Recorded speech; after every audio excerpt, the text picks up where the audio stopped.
Start us off. Did you see CJ this week in practice? Is he building? Did you see the confidence in him? Yeah, it's building off of what he did in the second half. Yeah, he's ready. He's had a great week. The guys are playing hard around him, so great opportunity for CJ. We're excited for him. You've mentioned a couple times that what we saw on Saturday is what he's been doing in practice for months. What do you think he does particularly well that sets him apart from other freshmen? He's consistent. You know, I think there isn't any moment that we've put in front of him where he hasn't responded as you would hope, regardless of age. I mean, any player for that matter. And go back to the spring game, it was, you know, he went against the first defense the whole day and had a really good day. So every time we've put him in a challenging situation, he's just been the same guy. He's been consistent. He's been uplifting. He's had energy. He bounces back if something happens. He's very coachable. So, you know, those are habits, you know what I mean? And you always fall back on your habits. It's about not rising to the occasion. I saw someone write that. That's not what happens. The guys return to the habits that they've created, and he has a lot of winning habits, you know. You mentioned that you straddled the line of scrimmage. New trick, old trick? Have you done that a lot in the past? Did you say trick? Tactic?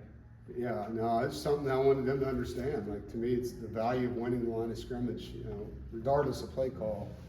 A lot of people get into, oh, you should have called this, should have called that. Like, wrong. Should have executed better, you know. You can hand off an inside zone, block it up, and have a touchdown, you know. I mean, drop back on a pass and execute, it's going to be a good pass.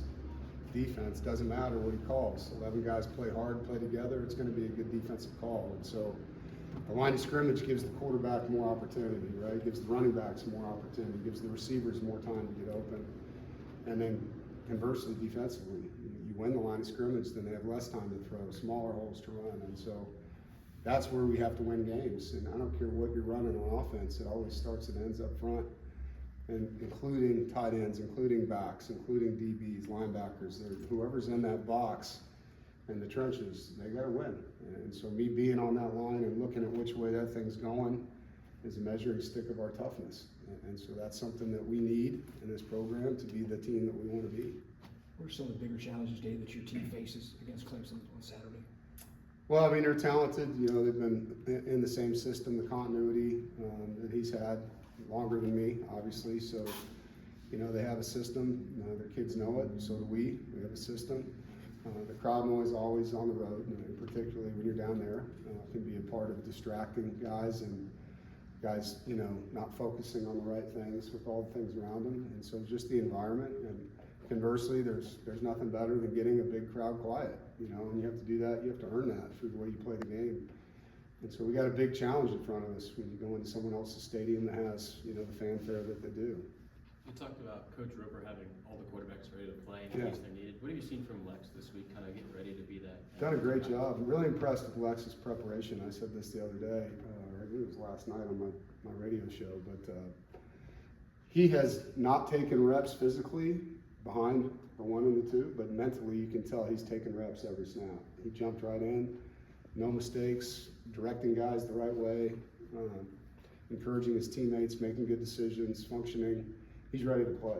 And so we feel good about Lex, and I'm really excited about what he's shown us as far as how he prepares to play the game. And I'm not surprised, you know, I mean, the family that he's, you know, and that's what those guys are about. They're about working and doing all the stuff it takes to be ready.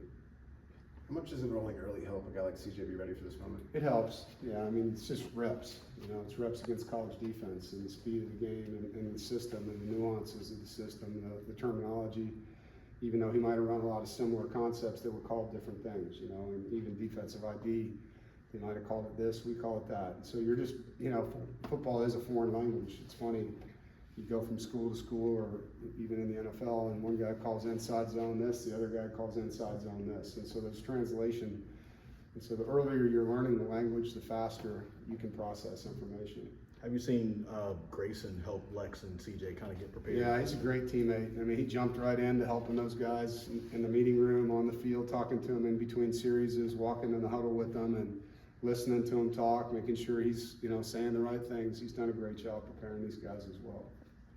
Is the new kickoff skewed to travel? Are y'all going to walk through down there? How are y'all going to approach that? No, I mean, it's no different than playing here last week. So, you know, the fact that we just played a noon game helps because you have a routine that the guys have already been through. We are a morning practice team, as you know, so we're used to waking up early and playing football, so noon kick's actually a good thing for us when it comes to the normalcy of playing early in the day. Is that good? Anyone else? All right.